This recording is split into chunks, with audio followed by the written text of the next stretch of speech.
Salut les fans d'apiculture, j'espère que tu vas bien, c'est Mathieu. Aujourd'hui, vidéo mensuelle sur quoi faire au mois de mars avec les ruches ou dans ton rucher. Juste avant ça, je t'invite à me rejoindre sur la chaîne YouTube, la page Facebook et l'Instagram. Et tu as ton e-book offert sur 10 plantes mellifères utiles aux abeilles tout au long de la saison. Il est en dessous dans la description de la vidéo. Tu le télécharges, c'est gratuit et je te l'envoie directement sur ta boîte mail. Allez, je t'explique ça dans le reste de la vidéo. Alors, quoi faire au mois de mars au rucher? Le mois de mars est un mois un peu spécial, je trouve, puisque c'est le mois transition, on va dire, entre la période vraiment encore où il y a du mauvais temps, encore des chutes de neige dans certaines régions, du verglas et des températures encore trop basses, et dans d'autres régions où eh bien, le soleil commence à revenir, les températures sont plus clémentes et on voit les premières abeilles sortir des ruches, commencer à butiner, faire leur vol de reconnaissance. Enfin bref, voilà, donc c'est un mois un petit peu mi-figue, mi-raisin, mi-chien, mi-loup. Bon, il y a plein d'expressions que tu pourras entendre, mais la chose qu'il faut que tu prennes conscience et qu'il faut que tu fasses, c'est la patience. Il faut que tu sois patient. Il ne faut pas que tu veuilles ouvrir trop rapidement tes ruches, à défaut peut-être de les refroidir trop rapidement et de ralentir leur progression. Donc la première chose que je te conseille de faire, c'est d'attendre. Il faut vraiment que tu attendes, que tu sois patient pour ouvrir tes ruches. Il faut que tu ouvres tes ruches à partir de 15 degrés, et ces 15 degrés pendant 3 jours. Il faut que tu aies 3 jours où la température est égale à 15 degrés et qu'il n'y ait pas de vent, avec un beau soleil. Et à ce moment-là, tu pourras ouvrir tes ruches et commencer à faire ta visite de printemps. Mais pas avant. Donc vraiment, je te conseille vraiment d'attendre qu'il y fasse vraiment une température assez clémente et tout simplement que tu aies ces 3 jours de beau temps sans vent et avec un grand soleil pour pouvoir effectuer cette visite. D'autres choses aussi que tu vas pouvoir faire au mois de mars, si tu es dans une région voilà, où les températures sont encore trop fraîches, où il y a peut-être encore soit des chutes de neige ou du verglas le matin, eh bien c'est de contrôler le stock de nourriture que tu as pu rajouter sur tes ruches, le stock de candy.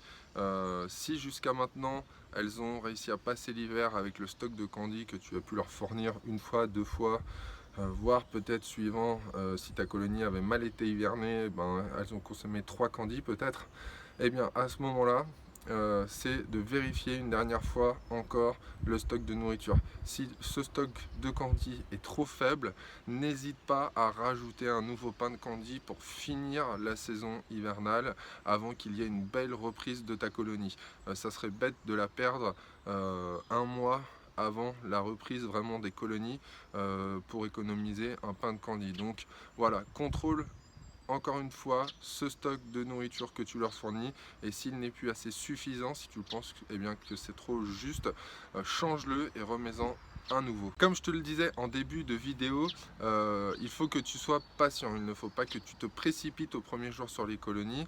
Il faut donc que tu sois aussi observateur. Au mois de mars, vraiment, je te conseille d'observer tes ruches. Ça pourra déjà te donner beaucoup d'informations sur l'état de ta colonie à l'intérieur de la ruche. Il faut que tu observes tout simplement si lors des premiers beaux jours, eh bien, tes abeilles sortent de la colonie, effectuent leur vol de propreté ou leur vol de reconnaissance. Et pour ça, je t'emmène au rucher. Je vous montre derrière un petit peu l'activité de la ruche là. Si tu as donc d'un seul coup une importante sortie d'abeilles au niveau de ta colonie et que ces abeilles volent de façon circulaire autour de la ruche, ne t'inquiète pas, c'est que ce sont de jeunes abeilles qui font leur première sortie à l'extérieur de la ruche, et elles effectuent donc leur vol de reconnaissance. Tu vas pouvoir remarquer ce phénomène tout au long de la saison, mais c'est un phénomène qui est un petit peu plus impressionnant Voilà, sur les premiers jours de mars, sur les premiers beaux jours de mars, puisque nous sommes sur la sortie de l'hiver et que le couvain qui est sorti pendant l'hiver, eh bien, effectue leur première sortie.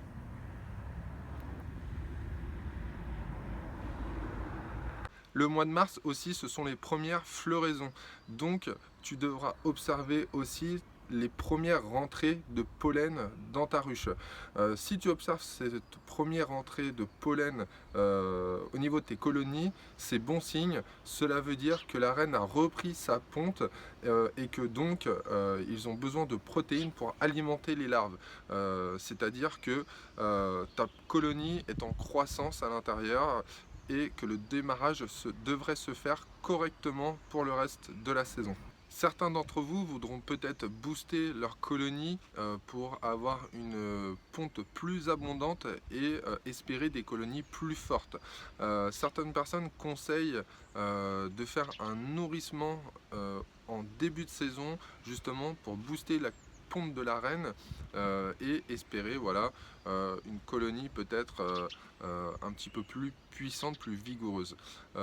Moi je ne te conseille pas de le faire au mois de mars, je te conseille d'attendre encore un peu si tu souhaites le faire, puisque pour ça tu seras obligé d'ouvrir ta ruche ce qui pourrait perturber voilà, la colonie. Donc si tu souhaites faire ça, à ce moment-là, attends que les beaux jours soient là et que tu puisses effectuer ta visite de printemps et suivant l'état de ta colonie pendant la visite de printemps, tu pourras nourrir ou non si tu estimes que la ponte de la reine voilà, n'est pas assez intéressante ou n'est pas assez puissante par rapport à ta ruche. Voilà, tu sais tout pour le mois de mars. Comme tu as pu le constater, c'est un mois, comme je te le disais, un petit peu particulier puisque tu as forcément envie de remettre les mains dans la ruche, entre guillemets, et de voir comment se portent tes colonies, comment elles ont hiverné. Mais voilà, sois patient et attends encore quelques semaines pour voilà, contrôler correctement tes colonies et voir leur reprise pour la saison.